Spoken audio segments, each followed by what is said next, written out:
नमस्कार, आर्या न्यूज देख रहे हैं आप और मैं हूं आपके साथ पवन पांडे। स्वागत है आपका हमारे खास कार्यक्रम जवाब देना पड़ेगा में।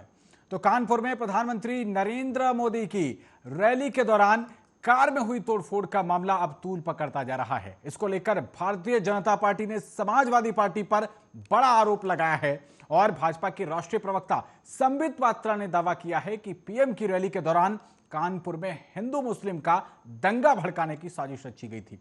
इसके पीछे समाजवादी पार्टी के नेता थे। ऐसे में आज जवाब देना पड़ेगा में इसी मुद्दे पर करेंगे डिबेट, लेकिन उससे पहले आपको दिखाते हैं यह खास रिपोर्ट।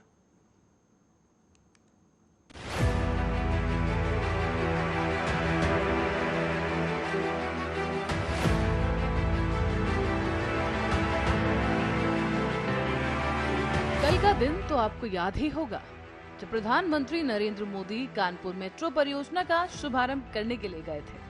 इस मौके पर उनके साथ उत्तर प्रदेश के मुख्यमंत्री और बीजेपी के कई वरिष्ठ नेता भी साथ थे। आपने कल के कानपुर दौरे से जुड़ी मंत्र मुग्ध कर देने वाली तस्वीरों को भी देखा होगा, जब प्रधानमंत्री नरेंद्र मोदी ने आम जनमानस के प्यार को स्वीकार करने के लिए उनका अभिवादन करते हुए वो नजर आए।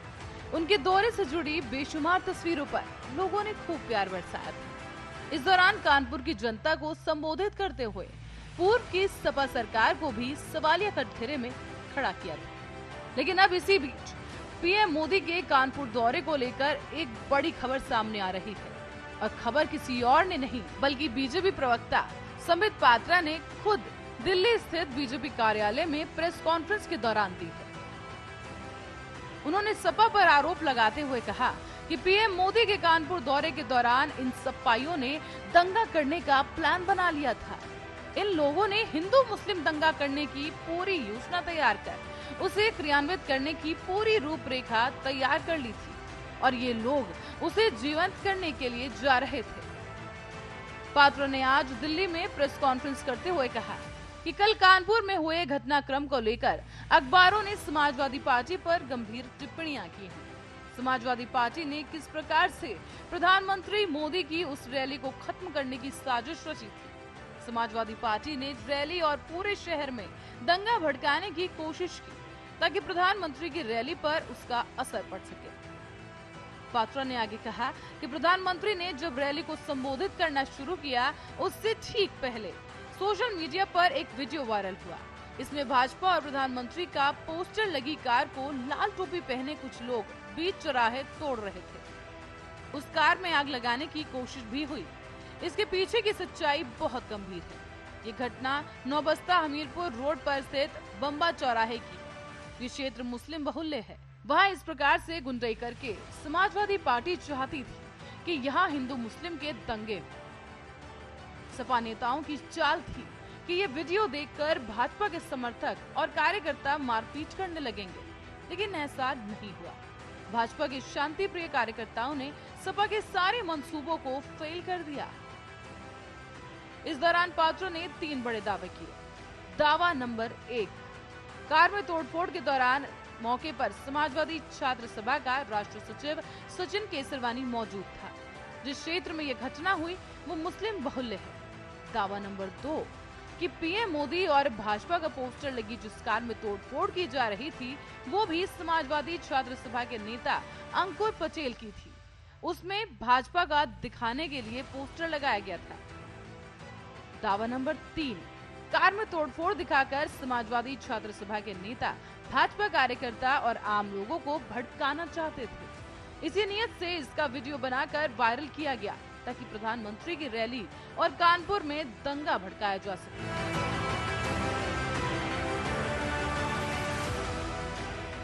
आप सबने देखा होगा कि जब प्रधानमंत्री जी ने रैली को संबोधित किया, उससे ठीक पहले सोशल मीडिया के माध्यम से एक वीडियो वायरल हुआ।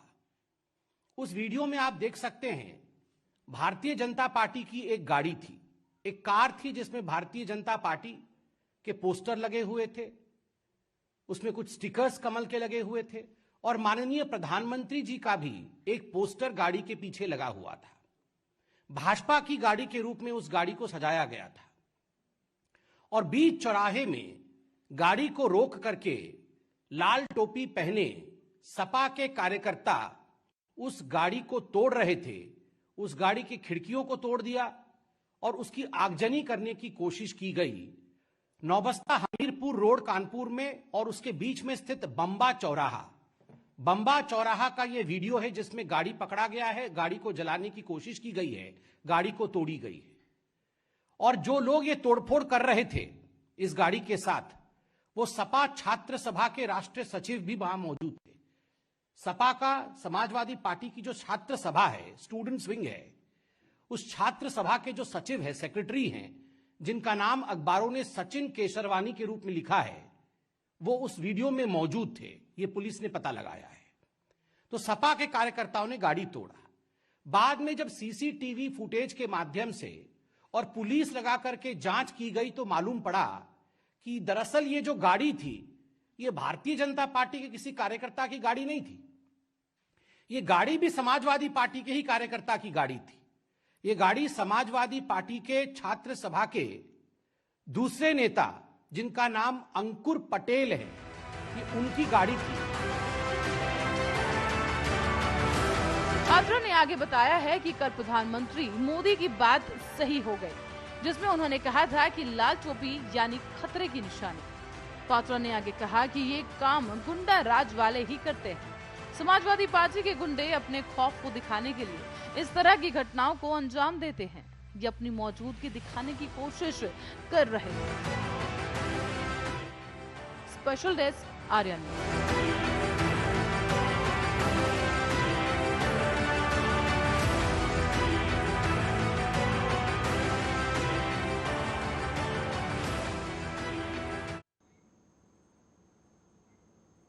तो इसी मुद्दे पर चर्चा करने के लिए हमारे साथ बेहद ही खास 3 मेहमान जुड़ गए हैं। आपका परिचय उनसे करा देते हैं। हमारे साथ भारतीय जनता पार्टी की ओर से कैप्टन आई सिंह जी, हमारे साथ समाजवादी पार्टी की ओर से संजीव चौधरी जी और कांग्रेस पार्टी की ओर से रत्नाकर सिंह जी जुड़ गए हैं। बहुत स्वागत है आप तीनों का और आप तीनों को मेरा नमस्कार। पहला सवाल आज संजीव चौधरी जी मेरा आपसे है। राष्ट्रीय प्रवक्ता बीजेपी के संबित पात्रा ने प्रेस कॉन्फ्रेंस किया और साफ तौर पर आपके ऊपर हमला बोला है और यह कहा है कि कानपुर में दंगा भड़काना चाहती थी आपकी पार्टी। और न सिर्फ संबित पात्रा बल्कि सीएम योगी के मीडिया सलाहकार शलभ मणि त्रिपाठी ने भी अपने ट्विटर हैंडल पर वो वीडियो पोस्ट किया है जिसमें समाजवादी पार्टी की छात्र सभा का टोपी पहने हुए जो तमाम लोग हैं वो तोड़फोड़ करते हुए दिखाई दे रहे हैं उस कार पर जिस पर प्रधानमंत्री मोदी के पोस्टर लगे हुए थे। पहली प्रतिक्रिया आपकी संजीव चौधरी जी। देखिए, भारतीय जनता पार्टी के जो भी प्रवक्ता हैं वो सबसे ज्यादा झूठ बोलते हैं। ये झूठ का ही इनको सुबह से शाम तक बैठ के इनकी जो स्टूडियो एक इन्होंने बना रखा पूरे हिंदुस्तान को चलाने के लिए, पूरे हिंदुस्तान को ठगने के लिए जो इन्होंने अपना स्टूडियो तैयार कर रखा भारतीय जनता पार्टी के प्रवक्ताओं ने, भारतीय जनता पार्टी के कार्यकर्ताओं ने, तो सुबह से शाम तक इनको झूठ बोलना है। रहा बात समाजवादी पार्टी का, तो समाजवादी पार्टी कभी तोड़फोड़ में विश्वास रखती नहीं, ना समाजवादी पार्टी किसी की भावनाओं को ठेस पहुंचाती है, ना इस तरीके की हरकतें समाजवादी पार्टी का कोई भी कार्यकर्ता कर सकता है। ये भारतीय जनता पार्टी के झूठे लोग अभी समाजवादी पार्टी के हमारे राष्ट्रीय अध्यक्ष माननीय अखिलेश यादव जी से इतना डर गए हैं, इतना डर चुके हैं कि इनको पता है कि सत्ता उत्तर प्रदेश से इनकी छीनने जा रही है। तो ये तरह तरह की आलोचनाएं, तरह तरह के आरोप प्रत्यारोप ये लगाने की कोशिश कर रहे हैं, जो कि जनता सब जानती है। हमारा समाजवादी पार्टी का कार्यकर्ता बहुत ही अनुशासित कार्यकर्ता है। राष्ट्रीय अध्यक्ष जी की निर्देश पर पब्लिक की, आम पब्लिक की सेवा में भाव में लगा हुआ है। लेकिन ऐसा कोई कार्यकर्ता हमारे यहाँ नहीं है कि वो इस तरीके की माननीय प्रधानमंत्री जी के जिस तरीके से वो सीधा सीधा आरोप लगा रहे हैं, उनके पास क्या सूत्र है, उनके पास क्या सूत्र है? कोई वीडियो ऐसा है कि प्रधानमंत्री जी के ऊपर जो वो आरोप लगा रहे हैं कि हमला करने वाले थे समाजवादी के लोग, वो साबित करें। और अगर साबित नहीं है तो उनको इनके ऊपर खुद मुकदमा चलना चाहिए। पात्रा जी के ऊपर इस तरीके का आपने वीडियो देखी है संजीव चौधरी जी? ये हल्का विषय नहीं है। संजीव चौधरी जी, क्या आपने वीडियो देखी है? प्रधानमंत्री किसी भी सत्ता के हो, प्रधानमंत्री पूरे देश के होते हैं। संजीव चौधरी जी, पार्टी के हो, किसी भी दल के, आवाज मिल पा रही है आपको? इस तरीके की हमारा कार्यकर्ता कोई भी किसी तरीके की ऐसी हरकत नहीं कर सकता। ये बिल्कुल झूठ है। केवल ये झूठ बोल के सत्ता हत्याना चाहते हैं, पब्लिक का ध्यान उन चीजों से हटाना चाहते हैं जो इस प्रदेश के अंदर, देश के अंदर तेल के भाव, पेट्रोल के भाव। संजीव चौधरी जी, उन पर बाद में जाइएगा। आप ये मुझे बताइए, क्या आपने वो वीडियो देखी है? बंद कर दी, गैस की सब्सिडी बंद कर दी। संजीव चौधरी जी, आवाज मिल पा रही है आपको? युवाओं को रोजगार नहीं मिल रहा, आवाज मिल पा रही है आपको? युवाओं के ऊपर लाठी बांधी जा रही है। क्या आप सुन पा रहे हैं मुझे? हत्यारे हैं ये लोग। संजीव चौधरी जी तक आवाज नहीं भाई जा रही है, इनका ऑडियो ठीक किया जाए, उसके बाद इनके पास दूसरे राउंड में आते हैं। रैली नहीं चल रही है कि कोई भी रैली आके संबोधित करके चले जाए। सवालों के जवाब देने के लिए आए तो सवालों के जवाब दीजिए। ऑडियो ठीक कराइएगा इनका, ऑडियो क्यों नहीं जा रहा इनके पास। तब तक मैं आपके पास आता हूं कैप्टन आई सिंह जी। भाई वो अभी कह रहे हैं कि आप लोग साजिश कर रहे हैं, उनके लोग नहीं है ये। पवन जी, जिस तरह से कल जो कानपुर में प्रोग्राम हुआ है, तो वहां आपने देखा कि जन समर्थन मोदी जी को कितना भव्य मिला है। जहां जहां से वो गुजरे हैं, लोगों को रोडों पे, सड़कों पे जगह, गलियों में जगह खड़े होने को नहीं मिली, तो अपने घरों की छत के ऊपर चढ़ गए, छतों पे भीड़ लगी थी। इतना भारी जन समर्थन देख के, ठीक है संजीव जी, आते हैं आपके पास। इतना भारी जन समर्थन देख के बीजेपी के पक्ष में और अखिलेश यादव, पूरी समाजवादी पार्टी बुरी तरह से बौखला गई और उन्हें लगने लगा कि हमारी जमीन हमारे पैरों से खिसक चुकी है।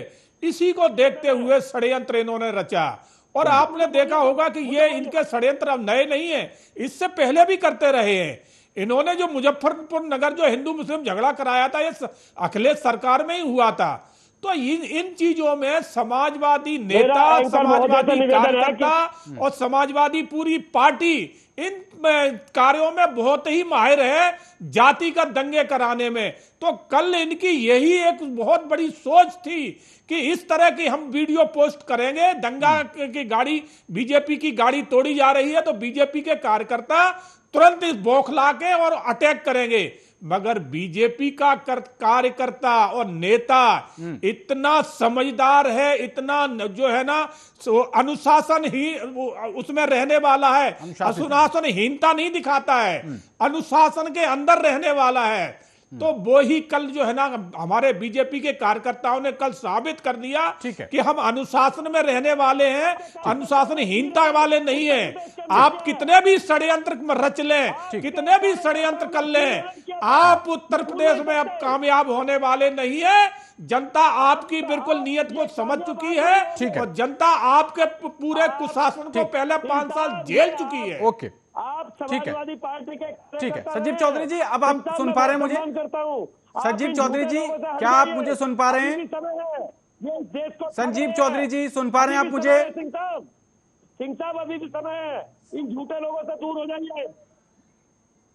संजीव चौधरी जी, सुन पा रहे हैं आप मुझे? झूठ बोलना, हिंदू मुसलमान करना, संजीव चौधरी जी, बात करना, विकास की बात नहीं, 15 लाख का क्या? संजीव चौधरी जी, सुन पा रहे हैं आप मुझे?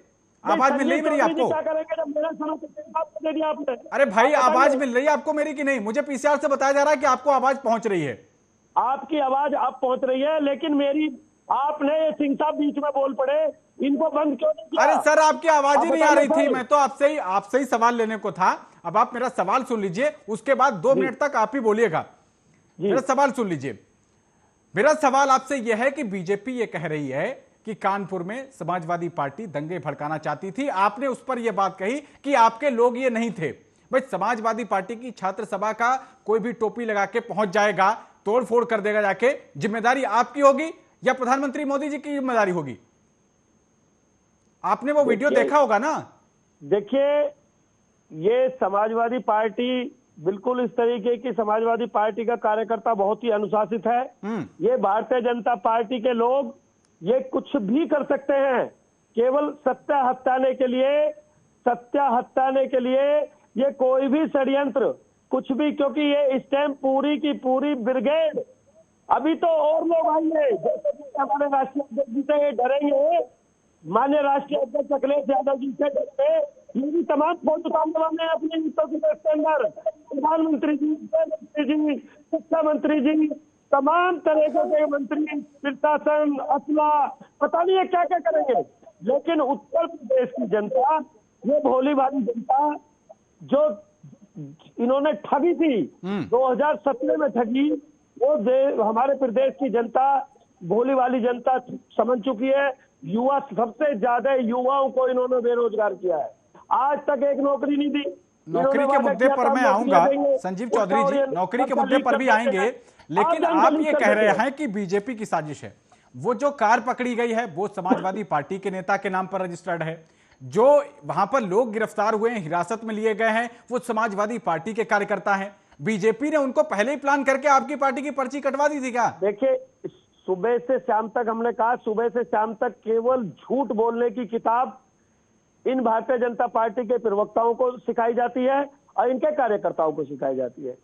हमारा कार्यकर्ता बहुत अनुशासित है। हमारा कार्यकर्ता कोई गलत कार्य नहीं करता है, केवल ये सत्य हटाना चाहते हैं, ये आपके लोग नहीं है, ध्यान हटाना चाहते हैं सब्सिडी से। संजीव चौधरी जी, आपका कहना यह है, मैं ये मानूं कि आपके लोग नहीं थे, बीजेपी ने अपने लोग प्लांट करके सपा की संस्था भी दिलवा दी, एक गाड़ी भी रजिस्टर्ड करवा दी, ये सब प्लांट किया। आज महंगाई कहाँ है बताए उत्तर प्रदेश के अंदर? युवा कहाँ भीख मांग रहा है? बताए उनका लोग। चलिए खैर, आप पता नहीं आप कौन सी शैली से डिबेट कर रहे हैं, आप मेरे सवालों को सुन नहीं रहे। रत्नाकर सिंह जी, मैं आपका रुख करता हूं। बीजेपी और सपा के बीच का जो युद्ध चल रहा है ना, इसमें कांग्रेस पार्टी कहां खड़ी हुई है? देखिए, कांग्रेस पार्टी कभी भी इस तरह के विवादों में पढ़ना नहीं चाहती है और ना ही इस तरह का कोई भी कांग्रेस पार्टी का कार्यकर्ता। गांधीवादी लोग हैं हम लोग, सभी विचारधारा से चलने वाले लोग हैं और हम इस तरह से कोई भी दंगा फसाद में कहीं भी हमारा कोई इन्वॉल्वमेंट नहीं रहता है। रही बात भारतीय जनता पार्टी की, तो मैं भारतीय जनता पार्टी के बारे में अगर 2 मिनट का समय देंगे तो मैं आपको बता दूं कि इनकी विचारधारा क्या है और ये क्यों ये सारी चीजें करा रहे हैं। देखिए, पश्चिम बंगाल में भी ये ऐसा ही इन्होंने किया था। तो आपको याद होगा कि पश्चिम बंगाल में जब इलेक्शन होने को था, उसके पहले इनके मंत्री लोग वहां पे विजिट कर रहे थे, तो किस तरह से ये मीडिया के माध्यम से, सोशल मीडिया के माध्यम से ये प्रोपेगेंडा फैला रहे थे कि वहां के नेताओं पे पथराव किया जा रहा है, वहां पे गुंडे भेजे, टीएमसी के गुंडे लगाए जा रहे हैं, हमको प्रचार नहीं करने दिया जा रहा है, हमको लोगों से नहीं मिलने दिया जा रहा है। तो इस तरह का प्रोपेगेंडा इन्होंने पश्चिम बंगाल में भी फैलाई और सारे लोगों ने देखा। अभी वही प्रोपेगेंडा ये उत्तर प्रदेश में भी फैला रहे हैं। उत्तर कोई भी वीडियो है, इस तरह का अगर वीडियो आया है तो इस वीडियो की पूरी जांच की जाए, उसमें जो अपराधी हैं उनको पकड़ा जाए, उनको सजा दिला जाए, ताकि आगे भविष्य में इस तरह के जो लोग हैं इस तरह का काम नहीं करें। आप तो वीडियो देखे और एक वीडियो के माध्यम से आप बैठ गए और प्रेस कॉन्फ्रेंस कर पूरी दुनिया को बताने लगे कि ये समाजवादी पार्टी के गुंडे हैं और इन्होंने ये दंगा भड़काना चाहते थे। मैं भारतीय जनता पार्टी के लोगों से ये पूछना चाहता हूँ कि वह वीडियो, लखीमपुर वाली वीडियो जो सारे लोगों ने, देश का बच्चा बच्चा ने देखा कि किस तरह से अजय मिश्र के लड़के ने अपनी गाड़ी से किसानों को राउंड डाला, आप उस वीडियो के ऊपर कोई प्रतिक्रिया क्यों नहीं दिए? आपने क्यों नहीं तुरंत गिरफ्तारी करवाई अजय मिश्र के लड़के की? वो तो आपके केंद्रीय मंत्री के नेता है, केंद्रीय मंत्री है, इसलिए आप उनको अपना वरदास्त उनको हासिल है, उनको आप कुछ नहीं कहेंगे। ये वीडियो के माध्यम से जो कह रहे हैं, ये प्रोपेगेंडा फैलाने का इनका एक काम है। देखिए, आज मैं आपको बहुत स्पष्ट रूप से बता देना चाहता हूं कि भारतीय जनता पार्टी के लोग जो हैं ये गुड़सेवादी लोग हैं। आज भी उत्तर प्रदेश के विधानसभा में जो 403 इनके विधायक हैं, उसमें से 143 विधायक, जिसमें जो लगभग 37% हैं, वो 37% विधायक जो है किसी न किसी आपराधिक मामले में लिप्त हैं। तो आप समझ जाइए कि सबसे बड़ी गुंडा पार्टी भारत जलाओ पार्टी तो यह भारतीय जनता पार्टी है, बीजेपी है। तो ये दूसरों पे आरोप लगा रहे हैं, जो मर रहे हैं, ये खुद के गिरबान में झांक कर देखेंगे ये कहाँ पे खड़े हैं। ये गुड़सेवादी लोग हैं, ये गांधीवादी लोग नहीं हैं। ठीक, आप कह रहे हैं कि ये प्रोपेगेंडा है, लेकिन पुलिस की जो प्राइमा फेसी जांच हुई है ना, प्रथम दृष्टया जो एक तफ्तीश की जाती है, उसमें जिस कार की तोड़फोड़ की जा रही थी, वो कार जो है समाजवादी छात्र सभा के नेता है अंकुर पटेल, उनके नाम पे रजिस्टर्ड है, पहली चीज। दूसरी चीज, समाजवादी छात्र सभा के राष्ट्रीय सचिव सचिन केसरवानी वो भी वहां पर मौजूद थे। बताया जा रहा है जिस इलाके में यह घटना हुई ये मुस्लिम बाहुल्य था। और आप आज अगर आप कह रहे हैं कि कांग्रेस पार्टी का इस तरीके की घटनाओं से कोई लेना देना नहीं है, आप गौर कीजिए जिस तरीके से हाशिमपुरा के दंगे हुए, जिस तरीके से मलियाना के दंगे हुए और तमाम दंगे हुए, उस दिन के बाद से बिहार में आपकी एंट्री बैन हो गई, आपकी पार्टी वहां सत्ता में नहीं आ पाई। 32 साल का सूखा आज उत्तर प्रदेश में आपको होने जा रहा है। ये सब के आरोप तो आपके ऊपर भी लगे थे ना। देखिए, ये भारतीय जनता पार्टी है। अभी वो जो कानपुर में जो जैन जी के पास जो सारी कैश बरामद हुआ है और जो सोना बरामद हुआ है, ये लोग प्रोपेगेंडा के तहत उसको किस तरह से समाजवादी पार्टी के इत्र के सप्लायर वो एक दूसरा विषय हो गया, उस पर भी हमने चर्चा की थी। आज इस वीडियो को लेकर ये रत्नाकर सिंह जी, आप अपनी पूरी बात कहिएगा। एक छोटा सा कमेंट मुझे इस पर दे दीजिए कि चुनाव के दौरान इस तरीके के उत्तर प्रदेश, जिससे आपको पता है हमारे यहां धार्मिक उन्माद कितनी जल्दी फैल जाता है, उत्तर प्रदेश की स्थिति पता है ना, इतिहास पता होगा आपको, 2012, 13, 14, 15, 16, 17 ऐसा कोई साल नहीं गया जिस साल में सांप्रदायिक झड़प हुई ना हो। ऐसे में चुनावी माहौल में तो और ज्यादा हवा इसको मिलेगी, और यह आग अगर भड़क गई तो क्या हालात हो सकते हैं आप जान सकते हैं। भाई शक यहां पर गहरा रहा है कि पार्टी पर प्रधानमंत्री मोदी के तस्वीर का पोस्टर लगा गाड़ी पर, गाड़ी समाजवादी पार्टी छात्र सभा के नेता अंकुर पटेल के नाम पर रजिस्टर्ड, समाजवादी छात्र सभा के राष्ट्रीय सचिव सचिन केसरवानी वहां पर मौजूद, जो इनकी अरेस्टिंग हुई, जिनको हिरासत में लिया गया वो समाजवादी पार्टी के नेतागण। किस तरीके से देखा जाए भाई, कैसे प्रोपेगेंडा हो गया भाई। चलो टोपी दे दी होगी, भारतीय जनता पार्टी ने टोपी दे दी छब्बा के, भाई कार भी रजिस्टर्ड करवा दी और उसके बाद समाजवादी पार्टी की संस्था की पर्ची भी कटवा दी। जी रत्नाकर सिंह जी, मुझे 2 मिनट का टाइम दीजिए। हाँ बिल्कुल बोलिए, कंप्लीट देखिए कल जी जिस तरह से मैं बता रहा था, कानपुर के व्यवसायी को जिस तरह से पकड़ा गया, पहले बताया जा रहा था कि समाजवादी पार्टी का है, बाद में जब बाद में ये भी चला कि ये भारतीय जनता पार्टी के सदस्य हैं, तो किसी व्यक्ति को किसी पार्टी से रिलेट करके सिर्फ ये भारतीय जनता पार्टी के लोग जो है वो बदनाम करने की कोशिश करते हैं। पार्टी को बदनाम करने का इनका पुराना रवैया है। आप भी जानते हैं कि किस तरह से यह व्यक्तिगत, जो कैप्टन साहब बैठे हैं, व्यक्तिगत आरोप ये कांग्रेस पार्टी के ऊपर लगाते हैं और सुर्खियां बटोरने का काम करते हैं। रही बात जो तस्वीरों में जो लोग दिखते हैं, तो कल ही हम लोग डिबेट कर रहे थे शिलान्यास की, जो हम कह रहे थे कि मेट्रो का जो है वो शिलान्यास हुआ है। उसमें भी तो शिलान्यास में जब समाजवादी पार्टी के लोग अपनी फोटो दिखा रहे थे, उसमें वेंकटैया नायडू भी वहां पे खड़े थे, मनोहर जोशी भी वहां पे खड़े थे। तो इसका क्या मतलब हुआ कि वो शिलान्यास जो किया गया है, वो कार्य जो प्रोजेक्ट जो लाया गया, क्या वो समाजवादी पार्टी का नहीं था? तो फिर बाद में आप लोग कह रहे हैं कि ये समाजवादी लोग झूठ बोलते हैं, ये गलत प्रचार करते हैं, ये तो हम लोगों ने किया। तो ये फोटो में और व्यक्तियों में से बात नहीं देखनी चाहिए। इसके पीछे की मंशा जो छुपी हुई है, इसके पीछे की जो, ठीक है, जवाब ले लेते हैं। कैप्टन आई सिंह जी बताइए, साफ तौर पर यही आरोप है कि सब कुछ आपका प्लान्ड था, आपने प्लान करके इस तरीके का, ये एक स्क्रिप्ट आपकी एक सजी हुई थी और उसको आपने अंजाम दे दिया, फिल्मी सीन एक तरीके से शूट किया गया, ये आरोप माना जाए आप पर। पवन जी, झूठ बोलने में जितनी समाजवादी माहिर है उतनी ही कांग्रेस माहिर है। आप देखिए जहां दंगा हुआ, संजीव जी आऊंगा, संजीव जी बीच में, ऐसे नहीं, ऐसे मेरी डिबेट ऐसे नहीं होती, मैं आपको पूरा मौका दूंगा, आप अपनी बारी पर इनके सारे झूठ जितना भी ये बोले आपके मुताबिक जो भी झूठ हो सबकी पोल खोलिएगा, पूरा मौका मिलेगा। तो सारी डिबेट यही लेंगे मेरी। संजीव चौधरी जी पूरा मौका मिलेगा, पूरा टाइम मिलेगा, अगर आपको टाइम ना मिले तब आप कहिएगा मुझसे, ठीक है? अपनी बारी पर। पवन जी आप ये देखिए कि ये तो अपने कार्यकर्ताओं को भी झुठला रहे हैं। जो सचिन केसरवानी पकड़ा गया है वो इनका विद्यार्थी उसका नेता है, और दूसरा जिसकी गाड़ी है अंकुर, वो इनका नेता है, और वो अपने नेताओं को ही ये झुठला रहे। वो इसका मतलब ये तो अपने आदमियों को ही कहने लगे कि ये हमारे नहीं है, गाड़ी इनके नेता के नाम पर रजिस्टर्ड है, उसके बाद भी कह रहे हैं कि ये बीजेपी की।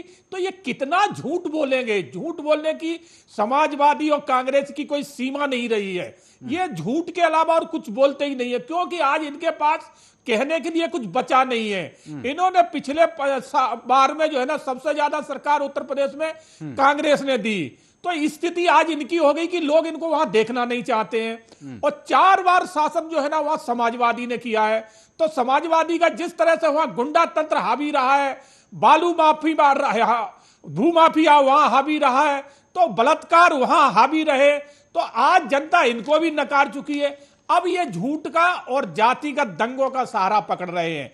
तो मगर वहां उत्तर प्रदेश की जनता बहुत समझदार है, इनके बहकावे में और इनके इन कारनामों में नहीं आएगी। और एक चीज और बता दूं पवन जी कि उत्तर प्रदेश में अभी इस टाइम शासन योगी सरकार का है, योगी महाराज वहां बैठे हैं, तो आपके इस तरह के झूठ और षड्यंत्र हैं उत्तर प्रदेश में तो नहीं चलने वाले। कैप्टन आई सिंह जी, मैं इसी पर आना चाह रहा था जो आपने अभी कहा कि इस समय योगी आदित्यनाथ जी का शासन है, जब तक आचार संहिता नहीं लग जाती तब तक पुलिस भी आपके अंडर है, ये मान के चलिएगा आप? बिल्कुल। और अगर आपको पता है कि माहौल जब ऐसा बन रहा है उत्तर प्रदेश के चुनाव में, एन केन प्रकारेण सारे हथियार, साम दाम दंड भेद सब कुछ अपनाया जाता है, तब इस तरीके की घटनाओं के लिए क्या आपकी पुलिस मुस्तैद नहीं थी? बिल्कुल पवन जी, पुलिस बहुत मुस्तैद थी, तैयार थी, और पूरी तैयारी है पुलिस की, तभी तो तुरंत उनको पकड़ लिया गया है। आप देखिए ना कि टाइम नहीं लगा है, तुरंत समाजवादी नेता जो 2 इन्वॉल्व थे वो पकड़े गए। गाड़ी किसकी थी वो खोज निकाली, दंगा की भू रचना किसने रची वो निकाल ली, किस क्षेत्र में हुआ वो निकाल लिया। तो पुलिस मुस्तैद थी तभी निकाल लिया। तो ये भूल जाएं। अब मैं कांग्रेस में कहना चाहूंगा, कांग्रेस का उत्तर प्रदेश में कुछ बचा नहीं है। प्रियंका गांधी वहां गली गली घूम रही है, सोच रही है कि शायद खोई हुई जमीन हमें कुछ हासिल हो जाए, होने वाली नहीं है। इनका हाल जो पंजाब में आप देख ही रहे हो कि वहां किस तरह से आपस में ही तलवारें खिंची हुई है। सिद्धू अपने आप को खींच रहे हैं और उनका मुख्यमंत्री अपने तरफ को खींच रहा है। तो ये इनकी जमीन जो है ना दोनों की खत्म हो चुकी। अब ये झूठ का सहारा, दंगों का सहारा, जातिगत वोट का सहारा, ये सब तरह की भू रचना रचेंगे। मगर ये ध्यान कर लो कि उत्तर प्रदेश में योगी आदित्यनाथ बैठे हैं, वहां आप कामयाब, आपके मंसूबे कामयाब कभी भी नहीं होंगे। आपने कहा अगर इस तरह की रचना आप रचना भी चाहोगे। आगे आपकी बात लौटते हैं आपके पास। आपने कहा कि प्रियंका गांधी जी गली गली घूम रही, देखिए कोई दिक्कत नहीं है। चुनाव प्रचार में अगर किसी बड़े शीर्षस्थ नेता को गली गली घूमना पड़ता है, अच्छी बात है भाई। आपके भी तो गृह मंत्री अमित शाह जी, मैंने देखा खुद, वो बंगाल की उन गलियों में जिनमें एक आदमी अगर थोड़ा सा हष्ट पुष्ट है तो वो घुस नहीं सकता सीधे, इतनी इतनी पतली गलियों में मैंने उनको पर्चे बांटते हुए देखा। अच्छी हुई 3 सीटों से आप 70 के पार पहुंचे। हो सकता है कि प्रियंका गांधी जी की भी मेहनत ये कामयाब हो जाए, अच्छी बात है भाई। अगर आज ये चुनाव प्रचार के लिए निकले हैं तो ये भी जनता की जीत है, अच्छी बात। अब मैं आता हूं संजीव चौधरी जी आपके पास।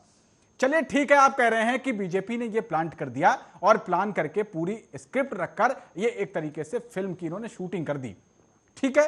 लेकिन 2012 में, उस समय तो बीजेपी ना तो स्टेट में थी ना सेंट्रल में थी, कहीं पर भी नहीं थी। 2012 में मैं आपको बताऊं 227 दंगे हुए, 2013 में 247 इसी तरीके की घटनाएं हुई, बल्कि इससे बड़ी हुई। 2014 में 242 हुई, 2015 में 219 हुई, 2016 में भी 100 के पार इसी तरीके की घटनाएं हुई। उस समय बीजेपी कहां थी? देखिए पवन जी, उत्तर प्रदेश में जब जब भारतीय जनता पार्टी सत्ता में नहीं रही है तब तब दंगे होते हैं। आज दंगा कराने वाले सत्ता में बैठे हैं, अपना ही राजा अपने क्षेत्र में दंगा नहीं कराएगा, क्योंकि उसी के नाम जाएगा, वो फेलियर घोषित होगा, जिसमें ये हो भी रहे कुछ जगह। तो ये दंगा जो कराते हैं केवल और केवल, आप इसकी एक जांच करा लीजिए, केवल भारतीय जनता पार्टी के लोग जब जब सत्ता से बाहर रहते हैं तब तक दंगे होते हैं। कहीं भी देख लीजिए आप, ये भारतीय जनता पार्टी के लोग आज सत्ता में हैं इसलिए दंगे नहीं हो रहे। जिस दिन ये सत्ता से हट जाएंगे उस दिन तमाम तरीके के हर जगह दंगे होने शुरू हो जाएंगे। तो सबसे ज्यादा दंगाई अगर कोई पार्टी है तो वो भारतीय जनता पार्टी है। ये अगर आप विकास की बात करेंगे तो ये लाठी रखेंगे। रोजों से कहता हूं, मैं नहीं कहता, ये आम पब्लिक, किसान, युवा, महिलाएं, बच्चे तक भी, छोटे छोटे बच्चे तक भी इनको जान चुके हैं कि केवल ये सत्ता में आना चाहते हैं, सत्ता हटाना चाहते हैं, इनका और कोई मकसद नहीं है। इनसे आप रोजगार मांगोगे तो ये बुलडोजर चलाने की और घेर ढहवाने की इनके मुख्यमंत्री जी बात करते हैं, कह रहे सुधार देंगे। अगर हमारा नौजवान साथी कोई रोजगार मांगता है तो इनके मुख्यमंत्री जी कहते हैं सुधार दिए जाओगे वरना घर बैठ जाओ। ये कहाँ का बयान है इनका? तो इनसे पूछिए, पेट्रोल की बात नहीं करेंगे ये, इसीलिए इस तरीके की बात करते हैं, ये नई नई प्रोग्राम लाते हैं। इनके प्रवक्ताओं को शर्म आनी चाहिए। इस देश को बर्बाद मत करो। अभी आप 50 साल पीछे इस देश को ले गए हो। अंग्रेजों के शासन से भी बुरा शासन भारतीय जनता पार्टी के लोग कर रहे हैं। मैं कहता हूं इनको ना तो आम पब्लिक माफ करेगी, ना उत्तर प्रदेश की जनता माफ करेगी, और मैं तो कहता हूं इनको श्री राम भी इनको माफ नहीं करेंगे। किस तरीके से आम पब्लिक को ठग रहे हैं, आम कितना पैसा बर्बाद कर दिया इन्होंने, क्या किया? आज आज जिस उद्घाटन को प्रधानमंत्री जी कानपुर के अंदर करने आए, अरे वो तो इन्हीं के नेता थे जो हमारे राष्ट्रीय अध्यक्ष अखिलेश जी के साथ अभी हमारे पूर्व में कांग्रेस के प्रवक्ता बता रहे थे। ये मैं नहीं कह रहा, आप किसी से पूछ लीजिए, जो सच्चाई है वो छुपती नहीं है। लेकिन भारतीय जनता पार्टी की एक प्रयोगशाला, झूठ बोलने की प्रयोगशाला, सुबह से शाम तक हिंदू मुसलमान, मंदिर मस्जिद, आप इनसे पूछिए रोजगार कब देंगे तो ये नहीं बता पाएंगे। आप इनसे पूछिए पेट्रोल और डीजल का दाम कब कम करेंगे, ये नहीं बताएंगे, ये नहीं बोलेंगे। आप इनसे पूछिए, मैं पूछता हूं सिंह साहब, आप ये बताइए उत्तर प्रदेश में आपकी सरकार है, पिछले 5 साल के अंदर आप कोई बड़े काम उत्तर प्रदेश के अंदर बता दीजिए। आप नाम लिख के लिए क्या किया, 5 बड़े काम आप गिना दीजिए, मैं मान जाऊंगा कि आपके भारतीय जनता पार्टी ने अगर 5 बड़े काम आपने किए हैं तो केवल हिंदू मुसलमान करने के किए हैं। हिंदू मुसलमान से देश नहीं चलता, देश आस्थाओं से देश नहीं चलता। प्रभु श्री राम को हम भी मानते हैं, तमाम सब मानते हैं। कभी आरोप लगाने लगते हैं कि जी ये लोग विपक्ष पर आरोप लगाते हैं कि ये मंदिर नहीं बनाना चाहते। भाई क्यों नहीं बनाना, किसने कहा? आप एक बयान दिखा दीजिए कि मंदिर किसने बना किया, कोई सी भी तरह का। मैं कहता हूँ किसी भी पब्लिक का बताइए, लेकिन ये भारतीय जनता पार्टी के झूठे लोग हैं, जिनसे जनता सावधान हो चुकी है। किसान, संजीव चौधरी जी, आपने कहा कि हिंदू मुस्लिम बीजेपी ले आती है, लेकिन इस बार जिन्ना की एंट्री तो आपकी तरफ से हुई थी। इसकी हत्यारी सरकार है ये। संजीव चौधरी जी, हिंदू मुस्लिम आपने कहा कि बीजेपी ले आती है, लेकिन इस बार जो पहल देखी गई ना, वो पहले जिन्ना शब्द सुनाई पड़ा, उसके बाद मथुरा की बारी का एक ट्वीट आया केशव प्रसाद मौर्य की तरफ से। इस बार तो पहले जिन्ना सुनाई पड़ा अखिलेश यादव जी के मुंह से। भाई इतने बच्चे थोड़ी ना हैं, पूर्व मुख्यमंत्री रह चुके हैं, ऑस्ट्रेलिया से पढ़कर आए हैं, किस शब्द का क्या रिएक्शन जनता में जाएगा, इस बात की समझ होगी उनको। और इसके बावजूद भी अगर वो इस शब्द का इस्तेमाल करते हैं तो आज ध्रुवीकरण की कोशिश कौन कर रहा है? संजीव चौधरी जी, आप इनसे ये वाली चीज पूछिए, आप इनसे पूछिए, बताएंगे नहीं। ये तुरंत हिंदू और मुसलमान की बात करेंगे। ये हमारे आप संजीव चौधरी, आपको जो शब्द कठिन लगता है, जो विषय कठिन लगता है, आप उससे भाग रहे हैं। आपको आवाज जा रही है, मेरी पीसीआर टीम बता रही है कि आपको आवाज बिल्कुल सुनाई पड़ रही है, लेकिन आप सवाल जो आपको कठिन लगता है आप उसको छोड़ दे रहे हैं। ऐसे नहीं, कॉपी में आप सारे सवाल लिखेंगे ना, तभी रिजल्ट आपका अच्छा आएगा। और शो का जज ना वो जनता है, जो जनता सुन रही है, जो जनता देख रही है, वो देख रही होगी कि जब मैं आपसे सवाल करता हूं, मैंने आपको पूरा भी 3 मिनट टाइम दिया, पूरा नॉन स्टॉप 3 मिनट बोले, किसी ने टोका टाकी नहीं की, ना कैप्टन आई सिंह बोले, ना रत्नाकर सिंह जी बोले, ना मैं बोला।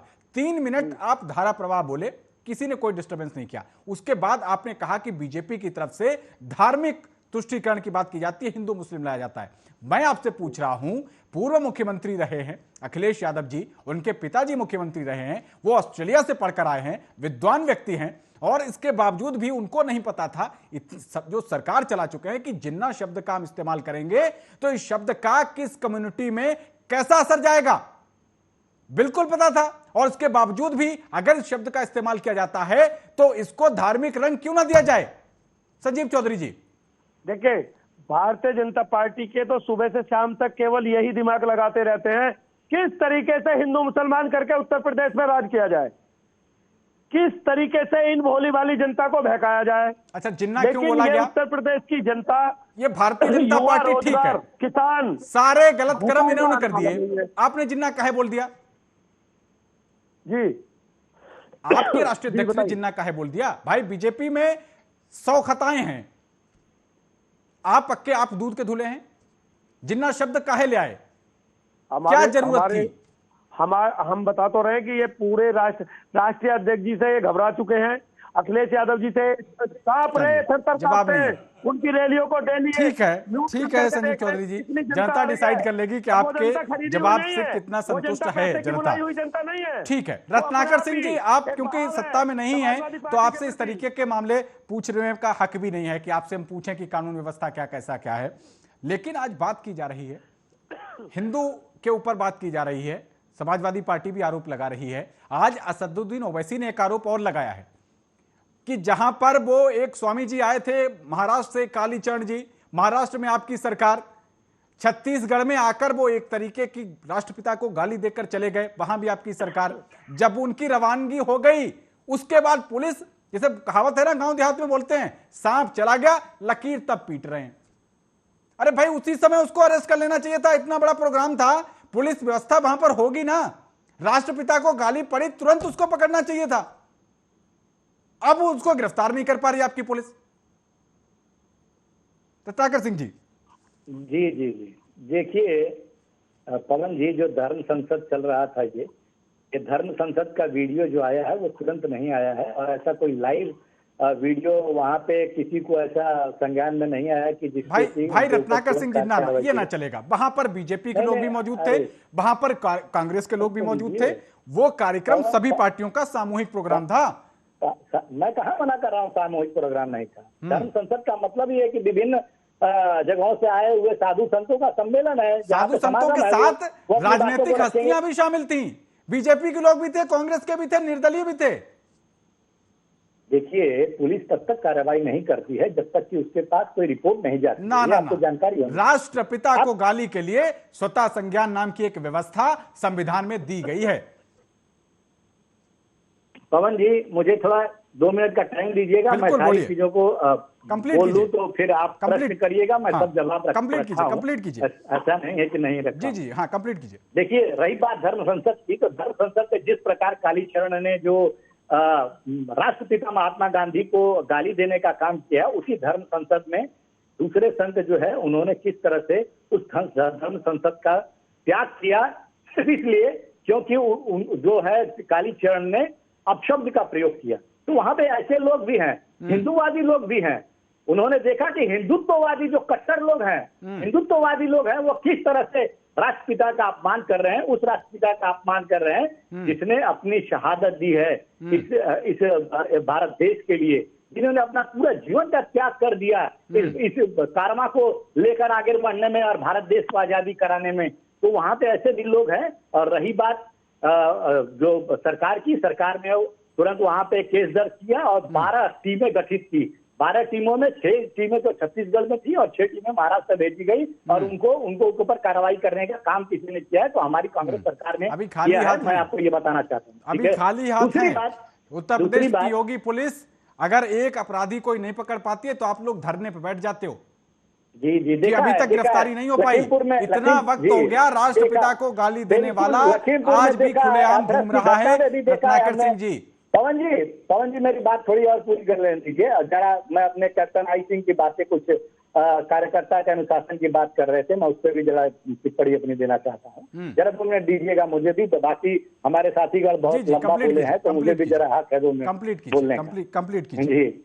देखिए, रही बात जो आप कह रहे हैं पवन जी की उत्तर प्रदेश की पुलिस कितनी सक्रिय है और कितनी तुरंत कार्रवाई करने में सक्रियता है, ये सब लोगों ने देखा है। लखीमपुर की घटना में भी देखा है, वीडियो अगर हासिल भी मिल गया तब भी किस तरह से उत्तर प्रदेश की पुलिस जो है वहां पे अजय मिश्र के लड़के को बचाने का काम कर रही थी। और जब सुप्रीम कोर्ट ने जब इसमें हस्तक्षेप किया तो जो पुलिस कार्रवाई हुई, और ये भी लोगों ने देखा कि हथरस की बेटी को किस तरह से आधी रात को वही पुलिस अपराधियों को बचाने का काम कर रही थी और ले जाकर आधी रात को जला दी, पेट्रोल डालकर आधी रात को जलाने का काम किसी ने किया है तो वो उत्तर प्रदेश की पुलिस ने किया है और यही भाजपा सरकार ने किया है।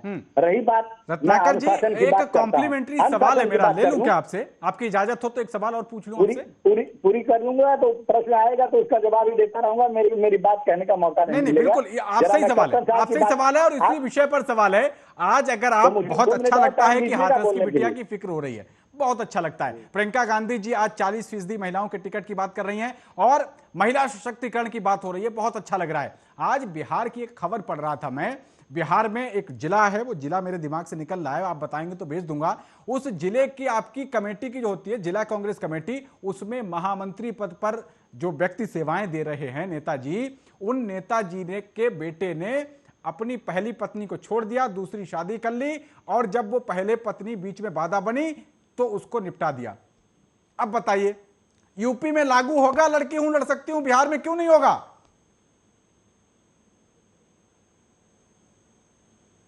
जवाब दीजिए रत्नाकर जी, आपको ही बोलना है। सुन पा रहे हैं आप मुझे?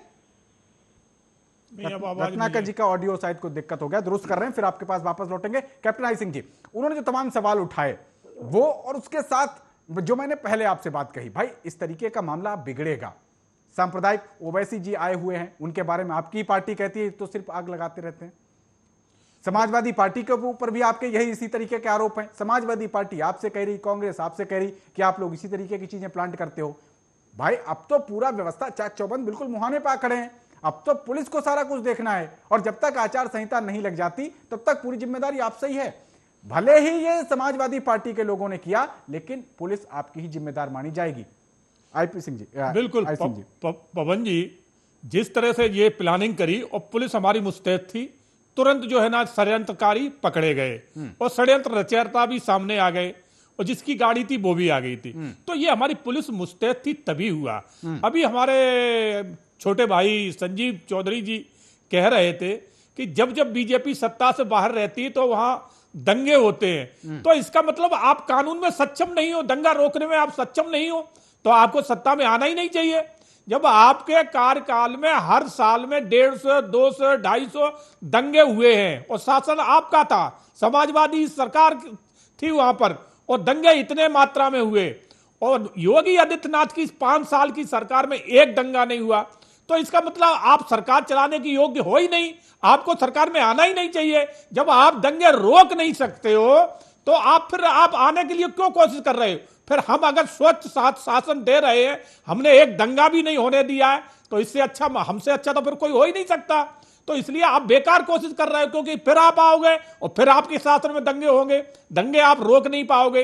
तो आप पहले अपनी नीयत को साफ करिए, क्योंकि आपके अंदर कूट कूट के जातिवाद, धर्मवाद ये भरा हुआ है, इसी लेके आप राजनीति करते हो। आपकी जब सरकार इनकी रही समाजवादी की उत्तर प्रदेश में, हज के लिए इन्होंने जो है ना एक फंड बनाया, मदरसों के लिए इन्होंने फंड बनाया, मौलवियों के लिए इन्होंने फंड बनाया, तो इन्होंने, और मगर उसी दूसरी तरफ हिंदुओं के लेके इन्होंने कुछ नहीं बताया। तो जातिवाद किसने फैलाया?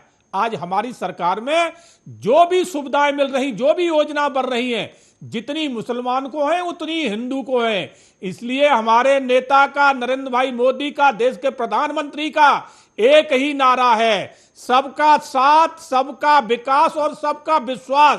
तो हम तो सबको साथ लेके चलने वाले हैं। और पवन जी, आज उत्तर प्रदेश में अगर मुसलमान सबसे ज्यादा खुश है तो योगी आदित्यनाथ के कार्यकाल में है। आज हर मुसलमान के बच्चा के मुंह से बात सुन लो, मुस्लिम बहनों के मुंह से सुन लो, आज ये कह रही है कि जो हमें आज जो बेनिफिट और जो सुविधाएं योगी आदित्यनाथ ने दी हैं, पहले किसी सरकार ने नहीं दी है। पहले की सरकार बोले सिर्फ हमें बेवकूफ बनाती रही और हमें यूज करती रही, हमारा वोट लेती रही। मगर आज बीजेपी ने जो हमें दिया है। एक छोटा सवाल और मेरा आपके इसी एक कथन से कि मुसलमान बहुत खुश है योगी आदित्यनाथ से, जब बहुत ज्यादा खुश हैं तो फिर उनकी भागीदारी भी सुनिश्चित कर दीजिए। आपको वोट देंगे, 2-1 मुसलमानों को टिकट भी दे देंगे आप विधानसभा का। फिर बिल्कुल, ये हमारे पार्लियामेंट बोर्ड का डिसीजन होता है, वो देखते हैं किस खुश हैं तो टिकट दे दीजिए, आपकी सीटें बढ़ जाएंगी भाई। नहीं, बिल्कुल टिकट अगर ऐसा है कि हमारे यहाँ ये समिति बैठती है और क्षेत्र को चुना जाता है कि किस क्षेत्र में कौन कैंडिडेट सही रहेगा, वहां पर किसका बच्चा ज्यादा है, वो वहां किस तरह से वो जो टिकट देंगे तो कैसे मैनेज कर सकता है टिकट। उस तरह से हमारा पार्लियामेंट बोर्ड बैठता है, वो डिसाइड करता है। हमारे यहाँ कोई एक टिकट वितरक नहीं होता है। ये तो कांग्रेस में और बीजेपी और समाजवादी में है, बीजेपी में नहीं है कि कांग्रेस में प्रियंका, राहुल और सोनिया फाइनल करेंगे और समाजवादी में अखिलेश फाइनल करेंगे। हमारे यहाँ एक के हाथ में कुछ नहीं है, हमारे यहाँ पूरा पार्लियामेंट बोर्ड होता है। इसलिए इनमें हमें बहुत अंतर है। हम इसलिए राष्ट्र के एक सर्वोपरि पार्टी है, आज राष्ट्र में नहीं, हम वर्ल्ड में सबसे बड़ी पार्टी है। 12 करोड़ से अधिक आज हमारे कार्यकर्ता है। हम ऐसे ही इतनी बड़ी पार्टी थोड़ी बने। हमने कुछ करके दिखाया है देश के लिए, आम जनता के लिए, युवाओं के लिए। आते संजीव चौधरी जी, 1 मिनट में आपका फाइनल कमेंट। देखिए, जहां तक कैप्टन साहब बड़े भाई हमारे बोल रहे थे, हम वो होटल की घटना नहीं भूल सकते। इन योगी जी की सरकार में अगर हम होटल में जाकर लेटेंगे तो पुलिस हमें एनकाउंटर कर देगी। हाथरस की घटना को नहीं भूल सकते और लखीमपुर की घटना को हम नहीं भूल सकते। तमाम पूरी जनता हमारी जानती है। लेकिन मैं जल्दी में ही आपको ये कहना चाहूंगा कि कैप्टन साहब ये बताएं कि जब मुसलमान इस उत्तर प्रदेश का आपसे खुश है तो उनकी भागीदारी भी होनी चाहिए। कितने टिकट उत्तर प्रदेश की विधानसभाओं में आप मुसलमानों को देंगे? आप बता दीजिए, फाइनल कमेंट में बता दीजिए आप। और कोई क्वेश्चन नहीं है मेरा। ठीक है, बताइए। हमारे यहाँ अभी ठीक है, आते हैं। वर्तमान में 3 मुस्लिम मंत्री हैं। रत्नाकर सिंह जी, मंत्री की बात नहीं कर रहा, मैं विधायक मंत्री की है बात कर मुस्लिम रहा हूँ। मंत्री उत्तर प्रदेश में आते आज हैं। मैं भी। विधायक की आते बात हैं। कर रहा हूँ, ठीक है, मैं विधायक रत्नाकर की सिंह बात जी, कर रहा फाइनल हूँ। कमेंट आपने आपका, एक मिनट में। विधानसभा में एक भी टिकट क्यों नहीं दिया? ठीक, क्यों रत्नाकर नहीं सिंह दिया जी, एक भी विधानसभा में? रत्नाकर सिंह जी क्यों नहीं आवाज टिकट नहीं दिया? समय हाँ हाँ बोलिए, समय सबको लास्ट समान में ऐसा ही देना छीनना चाहिए। पड़ता है समय, आप जानते हैं। जी, समय समय सबको समान देना चाहिए। जी जी बिल्कुल, समान अगर देने की इन पूरी लोगों की कोशिश रहती सरकारें है वहाँ मेरी। थी या है, तो हम भी वहाँ पे आज सबसे मुख्य विपक्षी पार्टी की भूमिका निभा रहे हैं। ये सब लोग देख रहे हैं। नहीं रत्नाकर सिंह जी, मैं पूरा वक्त देता हूं, ऐसा नहीं आप लंबे समय से मेरे साथ डिबेट कर रहे हैं। मैंने किसी भी पार्टी के साथ कभी ऐसा उसकी सीटों की संख्या देख निर्धारित समय भाव करके है, उसको मुझे उसको 2-3 वक्त मिनट का नहीं दिया। समय दीजिएगा। 2-3 मिनट का समय दीजिएगा। मैं 2-3 मिनट माफी कैप्टन चाहते हैं, 1 मिनट अभी, क्योंकि प्रोग्राम वाइंड अप करना है, मजबूरी है थोड़ी। तो मेरी बातें पूरी कर लें। जी जी बोलिए। देखिए कैप्टन साहब, डिबेट के शुरुआती समय में ही बोल रहे थे कि यह बड़ी ही अनुशासित पार्टी है और इनकी पार्टियों में पार्टी के कार्यकाल में जो है कभी भी दंगे नहीं होते हैं। तो मैं इनको बताना चाहता हूं कि किस तरह से इनकी पार्टी जो है इतनी अनुशासित है। जरा सुन लीजिएगा बहुत ध्यान से। ठीक है। जब यही सीएए का विरोध सब चल रहा था दिल्ली की सड़कों पे, तो इनकी ही पार्टी के कपिल मिश्रा, याद है ना आप लोगों को, कपिल मिश्रा ने किस तरह से अपने कार्यकर्ताओं को ले जा करके और जहां पे विरोध प्रदर्शन चल रहा था वहां पे पुलिस अधिकारी, जो वरिष्ठ पुलिस अधिकारी के सामने ही किस तरह से दंगा भड़काने का काम अगर किसी ने किया है तो वह भारतीय जनता पार्टी के नेताओं ने किया है। और उस दंगे का असर क्या हुआ?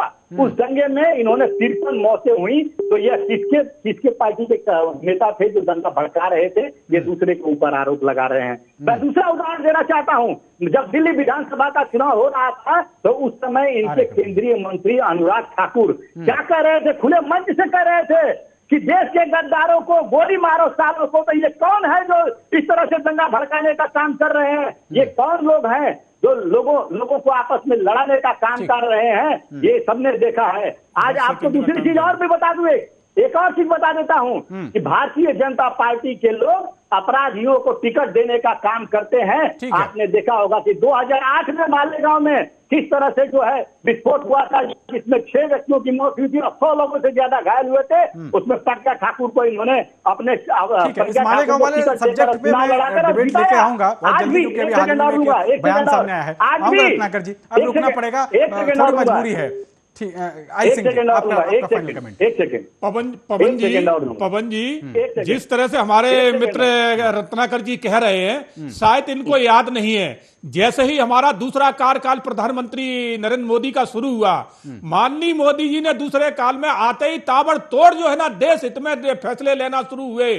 चाहे वो धारा 370 रही हो, चाहे 35A रही हो, चाहे मुस्लिम महिलाओं के साथ दुराचार हो रहा था, 3 तलाक का हो रहा हो, जैसे ही फैसले लिए कांग्रेस घबरा गई और कांग्रेस सोनिया गांधी ने रामलीला मैदान में एक सभा करी और उसमें सीधा आदेश किया कि अब तो अति हो चुकी है, घर से बाहर निकलिए।